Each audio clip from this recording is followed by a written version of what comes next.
So this is the first formal episode of a series that I'm calling Think Tech, and it's something that I want to expand on a video that I made last year after the first M1X were announced. Now for these videos, you don't necessarily have to watch the video. You can just have it open in a separate tab and just listen to it in the background because it's more of just my thoughts and opinions on things like product announcements, post-event first impressions, and just general tech news. Almost like a prelude to the honeymoon phase and unboxing videos that I do. So with that out the way, a lot of my subscribers have been asking me about the M1X and this new rumored 14-inch MacBook that is coming out.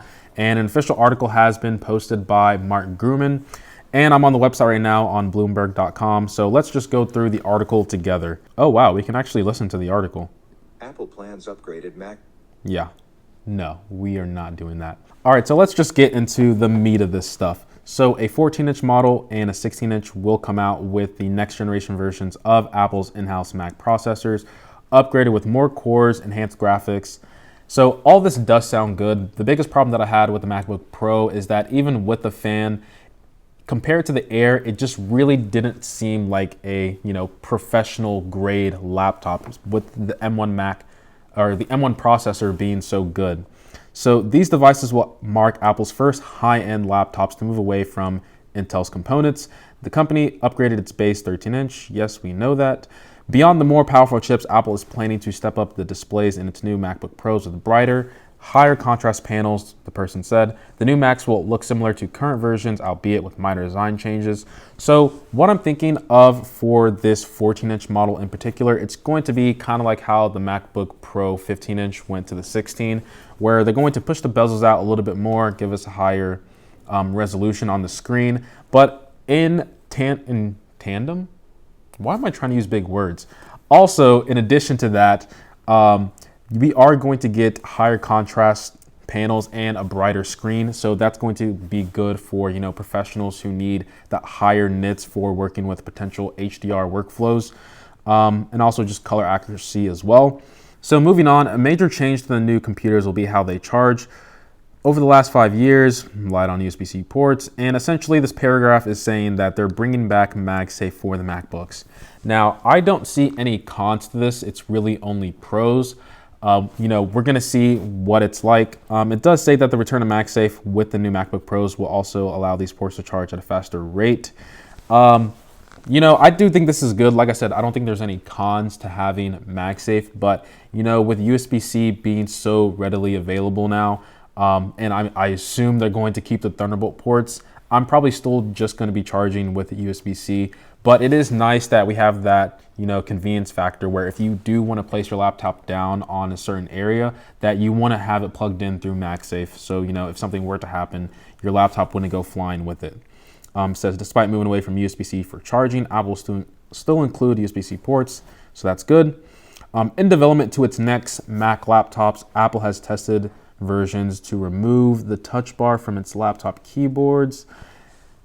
So this in particular, I will say I am kind of not a fan of, although my suggestion, even though I know this isn't going to happen from like a business perspective, is just to sell 2 SKUs, sell a MacBook Pro with a touch bar and one without.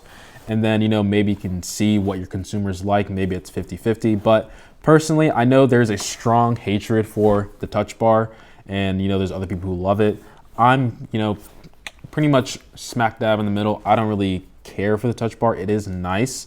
Maybe if they improve the touch bar and not just strip it out completely, maybe have, next generation touch bar where we can have, actual customization options for the touch bar. That would be nice. I do think when they brought back the physical escape key and then just have the touch bar there itself, that was an improvement because I know that was a pretty big gripe for what people had. But kind of like how I said before, where if we could fully customize how the touch bar can be for each and every single user, I do think that the touch bar would be a nice feature to have. But the con to that is what most people are saying is, function keys are almost never going to fail. Whereas a touch screen, the potential of it breaking, or not breaking, breaking, but I wanted to use the word shattering, cracking, that is a possibility that you know, is a downside of having a touch bar. So maybe I don't think that this MacBook Pro 14 is going to replace the MacBook Pro that just came out at $1,200. I think that one is there to stay. That might be, you know, the entry level model. And then the Intel versions with the 4 Thunderbolt 3 ports, I do think that the 14-inch is going to take that slot. I think that one starts at $1,800, maybe $1,700. If I'm not mistaken, at the educational store. But the 16-inch, I do think that 16-inch is just gonna go away just because of how well the M1 chips are performing. And you know, with M1X, it's only going to get better over time. You know, maybe these developers are going to, you know, continue to write applications for Apple Silicon, but Rosetta 2 is working pretty well. But all in all, this sounds like a pretty good step in the right direction for MacBooks. I'm excited for when they come out. Apparently they're coming out sometime, you know, Q2 of this year, mid-spring. Who knows? But hopefully you guys did enjoy this first official episode of Think Tech. As always, guys, I appreciate every sub, like, and comment. And as always, guys, much love.